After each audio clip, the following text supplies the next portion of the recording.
Next topic है considerations for system planning. इसका मतलब है कि जब भी सिस्टम बनाने से पहले सिस्टम को लेकर के प्लानिंग की जाती है तो उस समय किन बातों को ध्यान में रखना बहुत ज्यादा जरूरी है, किन बातों को हमें हमेशा दिमाग में रखना चाहिए जब हम सिस्टम प्लानिंग करते हैं।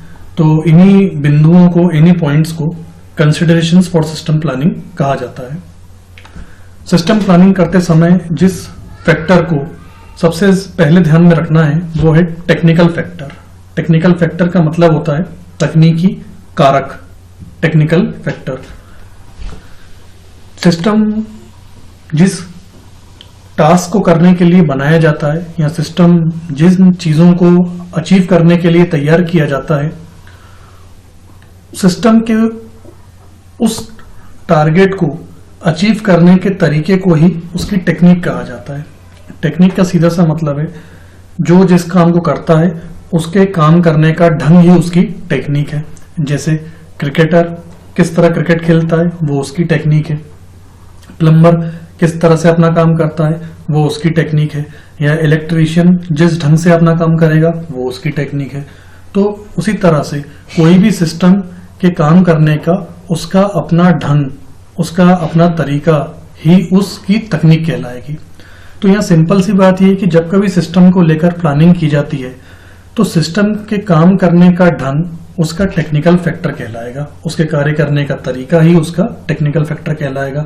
तो ये बहुत जरूरी बात है कि सिस्टम को उस काम में तो परफेक्ट होना ही चाहिए जिस काम को लेकर उसे डिजाइन किया गया है। यही बात टेक्निकल फैक्टर दर्शाता है। टेक्निकल फैक्टर सिंपल शब्दों में यह बोलता है कि सिस्टम को अपनी टेक्निक में या जिस काम को करने के लिए उसे बनाया गया है उस काम को करने में परफेक्ट होना ही चाहिए। और यूं समझ लीजिए कि सिस्टम की प्लानिंग के समय ये तथ्य बहुत ज्यादा ध्यान रखने वाला है कि सिस्टम का टेक्निकल पॉइंट स्ट्रांग हो, उसका टेक्निकल फैक्टर परफेक्ट हो। It investigates the technical feasibility of each implementation alternative. It analyzes and determines whether the solution can be supported by existing technology or not.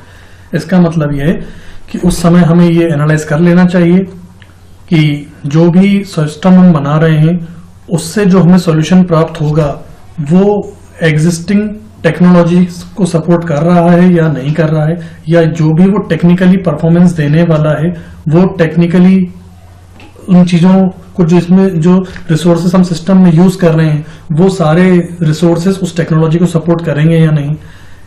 कम शब्दों में यूं समझ लीजिए कि सिस्टम प्लानिंग के समय जो सबसे पहला कारक है वो है टेक्निकल फैक्टर, और इस फैक्टर में ओवरऑल इस बात पे एम्फेसिस किया जाता है कि सिस्टम जिस काम को करने के लिए बनाया गया है वो उस काम को करने की तकनीक में परफेक्ट और पूरी तरह से निपुण या दक्ष होना चाहिए। अगला फैक्टर सिस्टम प्लानिंग के समय जो ध्यान में रखना चाहिए वो है बिहेवियरल फैक्टर। इसको हिंदी में हम कहते हैं व्यवहारिक कारक। देखिए, जैसा हम जानते हैं कि सिस्टम कोई एकल एलिमेंट नहीं है या सिंगल एलिमेंट नहीं है। सिस्टम कई सारे एलिमेंट्स का एक कॉम्बिनेशन होता है और उस सिस्टम में कई सारे एलिमेंट्स मिलकर एक पर्पस को अचीव करने के लिए कार्यरत होते हैं, वर्क करते हैं। अब क्योंकि सिस्टम में एक एलिमेंट नहीं है, कई सारे एलिमेंट्स हैं, तो ये जरूरी हो जाता है कि सिस्टम के उन एलिमेंट्स का आपस में व्यवहार उचित होना चाहिए और इंटरनल एलिमेंट्स के अलावा एक्सटर्नल एलिमेंट्स के साथ भी उनका कोऑर्डिनेशन बेहतर होना चाहिए। जब तक उनके बीच में कोऑर्डिनेशन बेटर नहीं होगा तब तक सिस्टम सही ढंग से बिल्कुल चल नहीं सकता। आप कंप्यूटर सिस्टम का एग्जांपल ले लीजिए। कंप्यूटर सिस्टम में डेटा फ्लो होने के लिए केबल्स का आपस में प्रॉपरली कनेक्ट होना जरूरी है। अगर केबल्स आपस में प्रॉपरली कनेक्ट नहीं होंगी तो कहीं भी पूरी तरीके से डेटा फ्लो नहीं हो पाएगा। कहने का मतलब ये है कि बात कंप्यूटर सिस्टम की नहीं है, कोई भी तरह का सिस्टम हो, एलिमेंट्स के बीच में कोऑर्डिनेशन और उनका आपस में व्यवहार बेहतर होना चाहिए। या ये नहीं कहा जाएगा कि अच्छा होना चाहिए। अब जैसे एग्जांपल के तौर के लिए कई सिस्टम इकोनॉमिकल होते हैं, इकोनॉमी पर बेस्ड होते हैं, मतलब उन्हें चलने के लिए कहीं ना कहीं से फाइनेंस की जरूरत होती है। अब कुछ सिस्टम ऐसे हैं जिनको चलने के लिए फाइनेंस की जरूरत है और वो अपने कस्टमर से अच्छा व्यवहार रखने के कारण उनसे पैसा लेना छोड़ दें तो ये ठीक नहीं है। अगर उनको पैसा नहीं मिलेगा, फाइनेंस नहीं मिलेगा, तो वो सिस्टम अपने आप अपना मेंटेनेंस नहीं कर पाएंगे और कभी ना कभी वो सिस्टम चलने में निष्फल हो जाएंगे, क्योंकि वो इकोनॉमिकल बेस्ड सिस्टम है।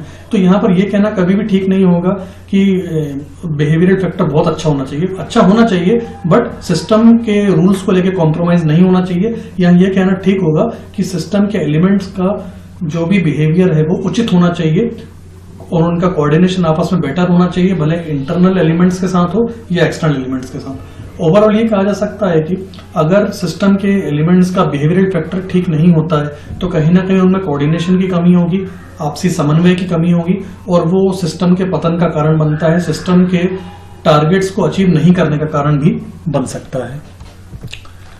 अगला फैक्टर है ऑपरेशनल फैक्टर। ऑपरेशनल फैक्टर का सीधा सा मतलब ये है कि क्योंकि सिस्टम बनाया जाता है, स्वाभाविक है उससे रिजल्ट हमें तभी रिसीव होगा जब हम उसे ऑपरेट करेंगे, जब हम उसे कभी ना कभी इम्प्लीमेंट करेंगे या उसको चलाएंगे। तो कहीं ना कहीं ये सुनिश्चित करना जरूरी हो जाता है कि सिस्टम के सारे ऑपरेशनल एलिमेंट्स, यानी वो एलिमेंट्स जो सिस्टम को चलाने के लिए रिस्पॉन्सिबल हों, वो पूरी तरह से रेडी हों, पूरी तरह से तैयार हों।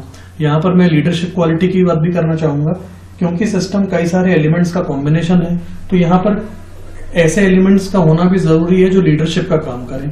लीडरशिप एलिमेंट्स सारे बाकी के सारे एलिमेंट्स को कंट्रोल करने का काम करते हैं और उन्हें सही दिशा में ले जाने के लिए फोर्स करते हैं। यहाँ पर leadership elements basically operational elements कहलाते हैं, वो एलिमेंट्स जो सिस्टम को चलाने में या उनको बाकी के एलिमेंट्स को कोऑर्डिनेट करने में कहीं ना कहीं रिस्पॉन्सिबल होते हैं। तो यहाँ पर लीडरशिप क्वालिटी भी बैलेंस्ड होनी चाहिए। अननेसेसरी लीडरशिप क्वालिटी सिस्टम को खराब कर सकती है और कई बार ऐसा भी हो सकता है कि सिस्टम अपने पर्पसेस को अचीव ना कर पाए। तो कुल मिला के ऑपरेशनल फैक्टर यानी उस फैक्टर को भी हमें ध्यान देना होगा जो सिस्टम को चलाने के लिए जवाबदार है, सिस्टम को प्रभावशाली ढंग से चलाने के लिए जवाबदार है। ये यहाँ लिखा हुआ मैं बता देता हूँ। It determines whether the system is operating effectively once as it is developed and implemented. यानी कि सिस्टम को जिस तरह से विकसित किया गया है, जिस तरह से लागू किया गया है, वो उसकी ऑपरेटिंग सदैव प्रभावशाली रहे। ये फैक्टर इस बात को श्योर करने के लिए कहता है। It ensures that the management should support the propose system and it's working feasible in the current organisational environment. वो ये भी सुनिश्चित करने के लिए कहता है कि जो मैनेजमेंट है प्रपोज सिस्टम का, वो हमेशा बेहतर ऑर्गेनाइजेशनल एनवायरनमेंट प्रोवाइड करे। It analyses whether the users will be affected and they accept the modified or new business methods. जो नई नीतियां सिस्टम के द्वारा लाई जाती हैं या जो समय समय रहते बदलाव किए जाते हैं, वो बदलाव यूजर्स को अनावश्यक रूप से प्रभावित ना करें और यूजर्स के लिए कहीं ना कहीं मददगारी हो। ओवरऑल इस चीज का मतलब ये है कि जब भी कभी सिस्टम प्लानिंग की जाए तो प्लानिंग करते समय ऑपरेशन से संबंधित यानी प्रक्रियाओं से संबंधित गतिविधियों को प्लान करना, बेहतर तरीके से प्लान करना, प्रभावशाली ढंग से प्लान करना बहुत ज्यादा जरूरी होता है और ये सिस्टम प्लानिंग करते समय ध्यान में रखा जाने वाला एक मेजर फैक्टर है। अगला जो सिस्टम प्लानिंग के लिए फैक्टर है वो है इकोनॉमिकल फैक्टर। इकोनॉमिकल फैक्टर यानी कि फाइनेंशियल फैक्टर यानी वित्तीय कारक। बहुत स्वाभाविक सी बात है कि सिस्टम कई बार इकोनॉमिकल नहीं होने के बजाय नॉन इकोनॉमिकल भी होते हैं।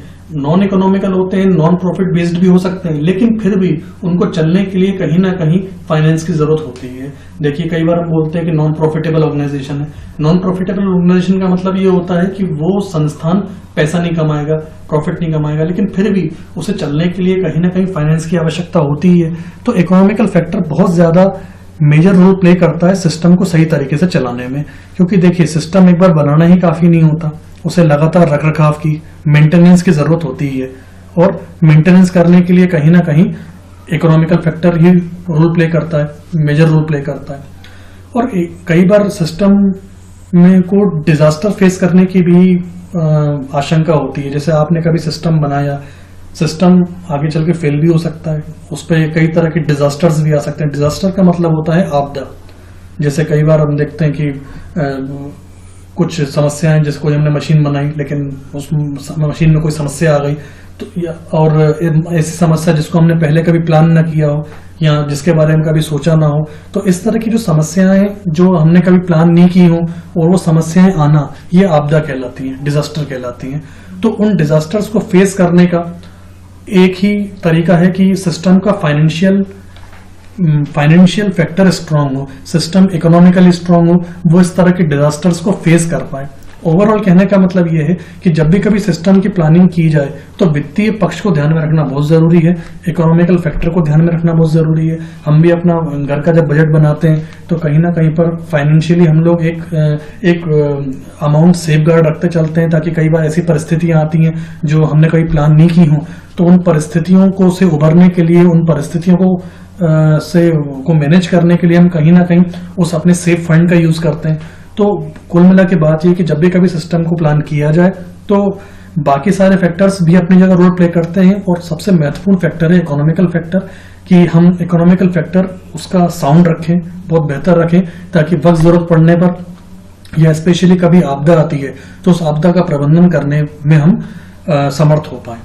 तो ओवरऑल सिस्टम प्लानिंग के ये 4 बिंदु मैंने आपको बताए, जो 4 बिंदु हमेशा ध्यान में रखना चाहिए प्लानिंग के समय।